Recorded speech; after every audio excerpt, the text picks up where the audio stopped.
From the Good Shepherd Auditorium near Inwood Hill Park in New York City, welcome to Inwood Artworks On Air. It's where you meet musicians, filmmakers, writers, theater makers, and artists of all stripes who make their home what we affectionately call Upstate Manhattan. I'm your host, Aaron Sims, and today we welcome visual artist Nadema Agard. Nadema Agard, Winyan Luta, Women Holy Red, is a Cherokee, Lakota, Powhatan artist, illustrator, curator, educator, lecturer, storyteller, writer, poet, published author, museum professional, and consultant in repatriation and multicultural Native American arts and cultures. She's earned a BS degree from NYU and an MA in arts and education from Teachers College at Columbia University. Her work spans more than 4 decades and includes multiple solo exhibitions, group exhibitions, and guest curatorships nationally and internationally. We're going to talk to her about her work and so much more. But first, let me welcome you, Nadema, to Inwood Artworks On Air. It's so great to see you. Same here. Well, we'll get to your personal work, but I wanted to start off with recognizing you for your wonderful curation at Gallery at the Gazebo in Bruce's Garden here in Inwood. Amazing work. Absolutely. Could you tell our listeners, who perhaps those who don't know about it or where it even is, a little bit about your exhibition there? Okay. Well, I'm the curator of Gallery in the Gazebo, which is situated in Bruce Reynolds Memorial Garden in Isham Park. I started doing this about 7 years ago. And it turned out to be interesting because I was having a show myself, and I wanted to highlight that show so that people would come to see the actual work. So I wanted to put up banners and kind of highlight the images that were going to be in the show downtown. And Aaron Scott, who manages the garden, said to me, Nadema, you know, it'd be really nice if you were the curator. It was his idea, Gallery in the Gazebo. So then I continued to be the curator, and around shows that promote the diversity of the humanity, not only of Inwood, but of the arts community. I made a point of showing work of people from all over the world, and we're very blessed to have a very international and multicultural community here in Inwood. So over the years, I've had shows that have also interacted with presentations. As a former educator, I have given Native American educational programs in the garden in connection with an exhibit of Native American artists, and also highlighted a children's book that I wrote called Shane, a phonics book. And then I've also had shows with people of various different backgrounds, focusing on people of Asian background, African, Native, and European background, sort of fulfilling the vision of the medicine wheel in our culture. Our medicine wheel has the 4 sacred colors of humanity. And so I focus when I'm thinking about shows, I'm thinking about how do I represent all these people in a way that's respectful and shows the beauty of each group. And it's not a question of separating people, but it's a question of bringing attention to the community that these people exist. So it's been, for me, a real joy. And this year, I got a grant. So I was actually able to pay the artists and pay for the printing of what we have, our paper shows, because this is an outdoor gallery. And I ordered new plexi, frames to insert the paper works. So there are devoted people like Barbara Schnorr and of course Aaron Scott that help maintain this gallery. I do the curating, but they do the day-to-day hanging and taking it down every day. And depending on whether it's going to rain, they won't put it up. Right. So it's a lot of work that's involved in maintaining this show. But they seem to enjoy the fact that we have this exhibit. And so right now we have a women's show. Uh, Previous we had a male show, and on the medicine wheel we have vertical represents male and horizontal represents female. So all of the male artists made work that was vertical in orientation, and all the women artists made work that was horizontal in orientation. So right now we have the Mother Earth horizontal axis show. I'm probably not getting the title correctly. Well, we'll make people look it up. And how much longer does that show run till? It's going to run through October 30th. Great. Yeah. Well, this podcast will definitely be out before then, so Yeah. it'll give people the opportunity to go experience it. That's fantastic. So what do you? We mentioned there's international for sure, but what do you look for when you're creating a show? Because there'll be a lot of artists out here now hearing this are going to want to submit their work to you. I'm looking for quality work. Sure. That's what I'm looking for. I'm looking for something that when people walk into the gazebo, they're going to go, wow, and because if it doesn't wow me, Yeah. That's what I'm looking for. I'm looking for people's work that represents a diverse community of people, whether they be, my shows represent every community possible, LGBTQ, everyone has had an opportunity to show in this gallery in the gazebo. So I feel that that's an important thing to represent people of the community and people of all walks of life. Well, who better than you to recognize the multicultural diversity in our community?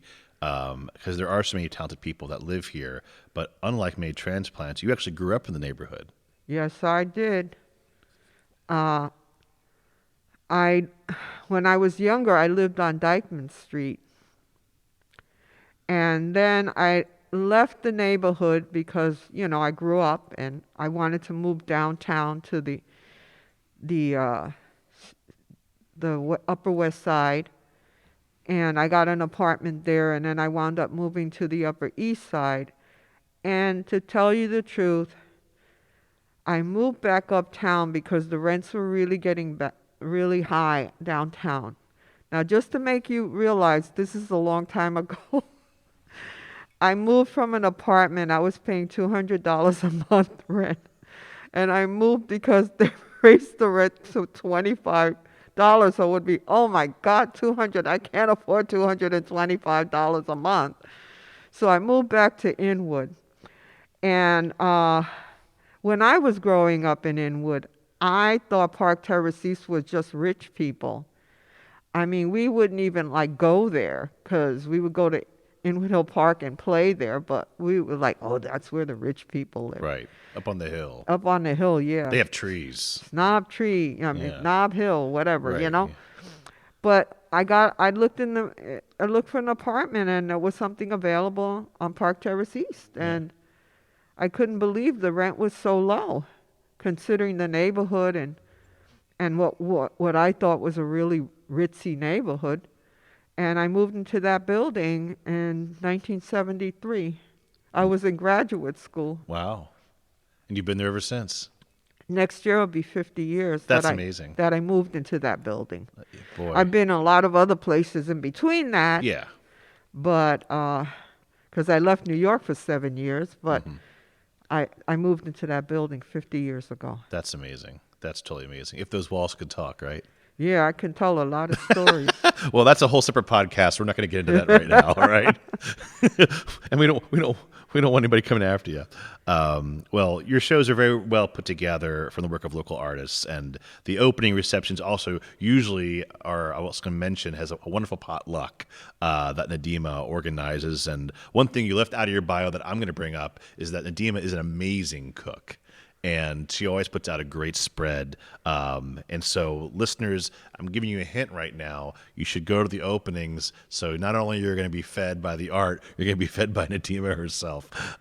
So you're going to get a double dose of amazing helpings from Nadema. So when is you're going to take, obviously so people know it's a gazebo, it's outdoors, it's in a park, if that's not 100% clear. So there is no like December winter show because it's just too much upkeep, as you kind of heard, of them taking things up and down, and the artists wouldn't get enough representation of being out there. So when do you traditionally think you're going to be back for your next show in the spring? And We usually open in April. okay. So, Gotcha. it's just basically the garden is open till the end of the year. Mm-hmm. And there are events in the garden, like the winter solstice and stuff like that. But Right. obviously the weather is a factor, so we can't do it year round. I do want to mention that we do have a collage in the ceiling of the gazebo that was done by Mm-hmm. Howard Better. Sure. And so it's been holding up, and it's really, everybody loves it. We call it our little Sistine Chapel. And if you didn't know Howard Better, just look around the neighborhood and you'll see little cans on strings randomly in the strangest places. But that's actually kind of the beauty of it all at the same time. Yeah. So that's some of Howard's work if you haven't been to the gazebo yet. Yeah. Well, we look forward to the forthcoming shows, and I just want to encourage people to come check it out, and also get in touch with Nadema. Should you want to submit your work to her for it to be considered for a future show. So let's turn now to your personal work a little bit. So Nadema's work is focused on a global agenda from an indigenous perspective and reflects the interconnection of you as a woman, as a mother, indigenous world citizen, native North American, and a spiritual being from a cosmic perspective. Anyone knows that would recognize, when anyone knows anything, I would recognize that, I just described very much who you are. that's pretty much you, if they didn't know you, which I feel makes your work, though, but very authentic, which I appreciate. And it takes a degree of, I really feel it takes a degree of vulnerability, but also courage to put oneself so forward. Do you feel so? Definitely. When you make art, it can be dangerous for people that might be threatened by what you do. So, for example, I was working on a piece, and I was thinking I wanted to do this image, and it was a birth image, and I wanted to use the sacred herbs and plants that we use in the piece. And I wanted to use tobacco and sage and sweetgrass. And I had the tobacco and I had the sage, and I thought about it, and I said, I wonder if people would be offended.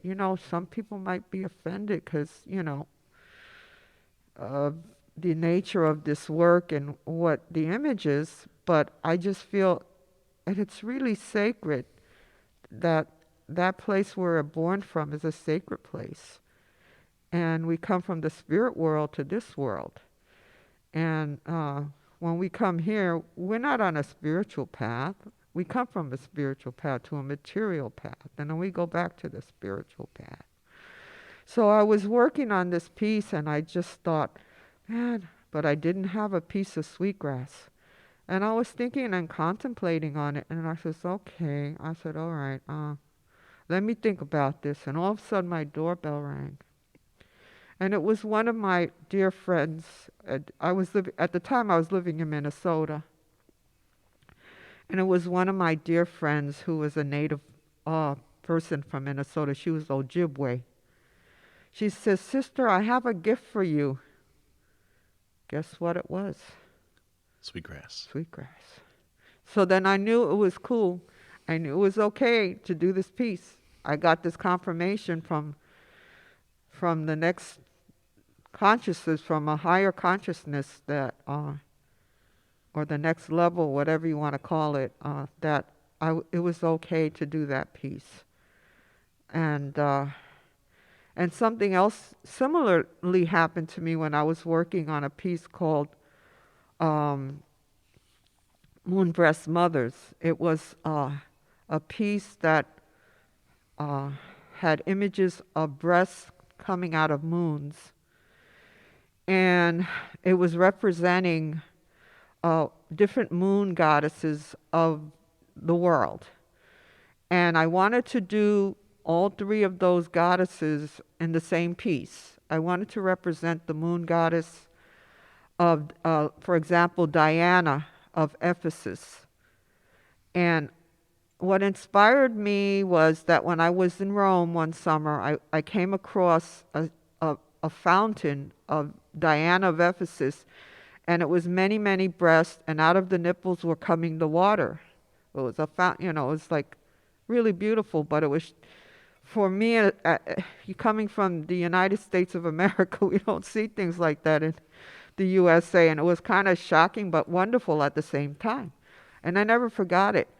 And then I became acquainted with the moon goddess Hina of Polynesia.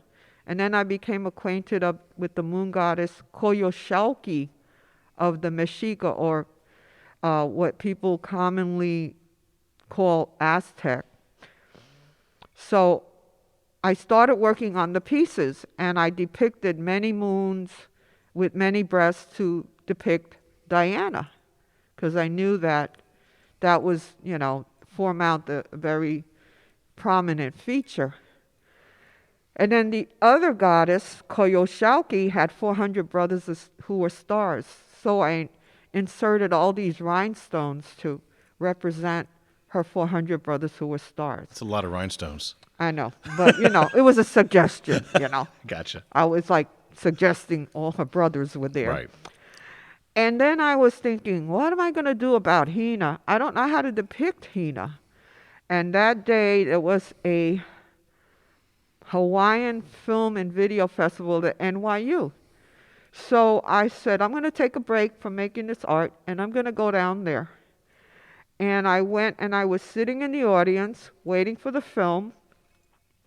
And this Hawaiian woman, who's a PhD at the University of Hawaii, came out and introduced herself and said, right now we're not going to show a film. We're going to talk about Hina. So I sat there, and then I turned my head to the right and left to see if anybody was sitting behind me. I was like, I'm trying to find out how to represent Hina. It's like and she's going to talk to me about Hina. That's amazing. And she says, in the course of the conversation, she says that Hina is manifested in coral. So then I went back and finished my piece. That was the sign you needed. Definitely a message from the creator creation, that it was there. It was cool to work with these images. It was definitely a confirmation. Yeah, and you kind of touched on something too that I think it's really important. A lot of artists, it's like being a musician, saying like, what kind of guitar do you play, or what materials do you primarily use? And what you touched on in both of your examples there is that you're called to use what's required from you and from beyond to complete what you're setting out to honor as a composition, whichever form it may be. It's not always oil on canvas. It's not always some kind of rawhide leather or something like that. It changes with the demands of what's being called upon you, right? Yeah. And I have to say, that's not unique to me. it's part of a cultural heritage Hmm. as a Native person. Yeah. And our Native people, whether they're Lakota, Cherokee, or Powhatan, we work with we're working on many levels when we're creating things. We're not just making art for art's sake, first of all. And there's like, that's our heritage. That it's not unique to me. I mean, I think we've been doing this kind of thing for thousands of years. Hmm. I do these pieces called parfleche images, which are based on the rawhide paintings of women of the northern plains, like the Lakota, Crow, Cheyenne. Now, those women painted on rawhide. They were the first abstract artists. They didn't use representational art. The men worked with representational art because the men dealt with chronological things that occurred. And that's why history is history, because history is chronological. And the women work with cosmic images, the women work with images that represent eternal time. So my work kind of goes into that frame. I work with images that are cosmic images that have powerful messages from the dimension beyond the physical world. Well, having presented your work at our pop-up gallery we did, one thing I appreciate about and your work is that it is very grounded in ceremony, with a nod to the past, with the head towards the stars, in many ways, in the spiritual, but rooted with relevance to our present day too. Though there's a universality to it, which I think is why we keep going back into these stories. And whether or not someone has Native American roots, you don't have to have that to enjoy it or understand it or feel affected by it. Yet it is very much, like you said, from thousands of years historical perspective involved. So it's I think it's great that you take on that responsibility of a cultural keeper through your art. Well, the artists are the vanguards Yeah. of culture. I learned that when I was taking a trajectory very different than my education and training. In 1995, I took a job as the repatriation director for the Standing Rock Sioux tribe. And that was about recovering our objects from museums that were cultural patrimony, that were funerary objects, human remains. And I took the job because I wanted to do something for my community that had meaning. And I was, the first day on the job, I was taking notes on a computer laptop, and all the ancestors, all the descendants of Sitting Bull's family were in this particular room. And I was taking notes, and I said, pinch me. Yeah. Here I am. But as it turned out, many of the people that were working in repatriation were artists. So you know, that's just goes to show you the place of arts and culture in our society, and who are the keepers. Yeah. Well, being a native of Inwood as well, which has its own Native American roots too, I'm curious how the neighborhood's history has influenced your work specifically. Well, it has influenced my work because it's a historical place, and Inwood Hill Park, from what I understand, Henry Hudson docked his boat there and came and met the people that were there. Uh, People come up to me all the time and tell me, Indians used to live in caves over there. I said, yeah, when they were cavemen, but not during the time of Henry Hudson, Yeah. you know. And so I did a piece called Wampa Moons of Change. And in that piece, I interject uh, the symbols that are from the Lenape culture, the original people, And in fact, there's still Lenape people that live here, George Stonefish being one of them. Uh, uh, and and I want people to know we're not in the past. We're in the present. You know. So I did this piece. It was actually for a show at the Staten Island Museum that was dealing with the 400-year anniversary of the arrival of Henry Hudson in 1609, and the show was in 2009. And I said, okay, and so I did a piece, and I used images that represented the creation story, uh, Grandmother Moon, the wampum, uh, the three sisters, the mainstay food, corned beans and squash, uh, and the blue moon. I had a piece that has a beaver superimposed on a blue moon, and you've heard that expression, once in a blue moon. Mm-hmm. But beaver was a mainstay trade item for the Lenape and the Dutch. And then I had Dutch images of the newcomers that were, the windmill, the architecture, the the coin, the Guten Mund, and it just so happened that Henry Hudson's boat was called the Half Moon. Yep. And so I didn't realize that when I started the piece. And then when I found that out, I was like, that is so cool, because every image was a moon. And moon is the grandmother moon, is wisdom. And so the older woman is associated with the moon. And we call her grandmother. And she's pretty slick because she doesn't have to generate light. She just waits for the light to light on her, Mm-hmm. And she has a relationship with her daughters, and the earth is one of her daughters, so that's how we see the world. And because I have lived in New York City and lived in the prairie in North Dakota, where there's no street lights, where there's just the highway and the earth and the sky, and that everything is horizontal.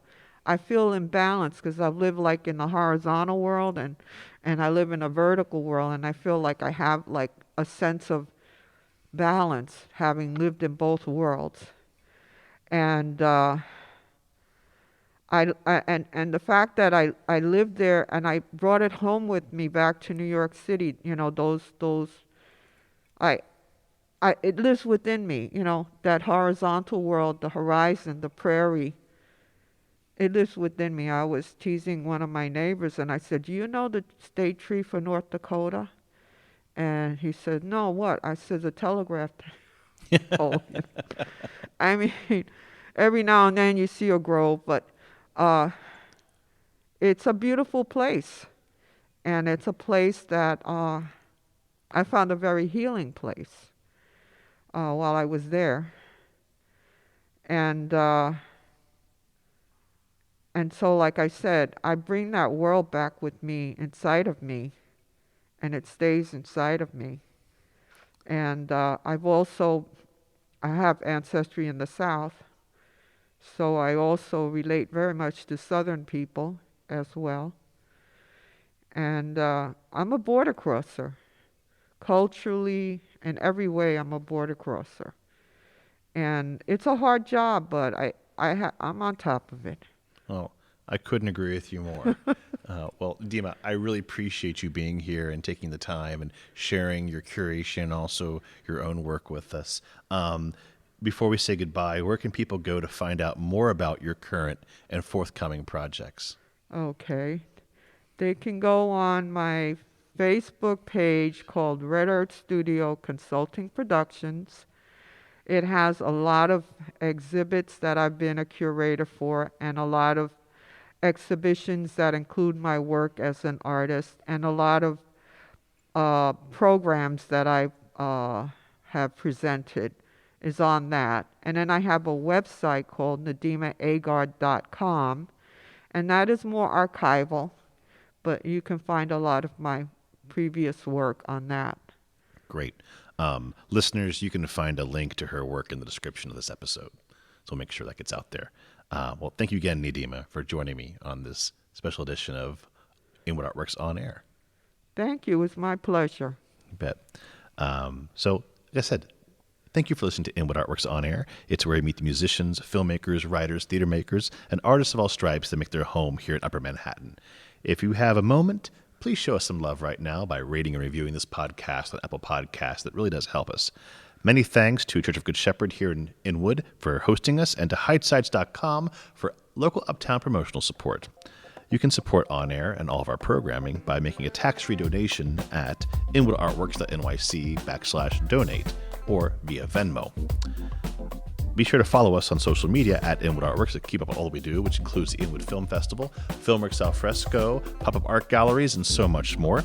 And I will say Inwood Artworks On Air is proud to be supported in part by public funds from the New York City Department of Cultural Affairs in partnership with the City Council.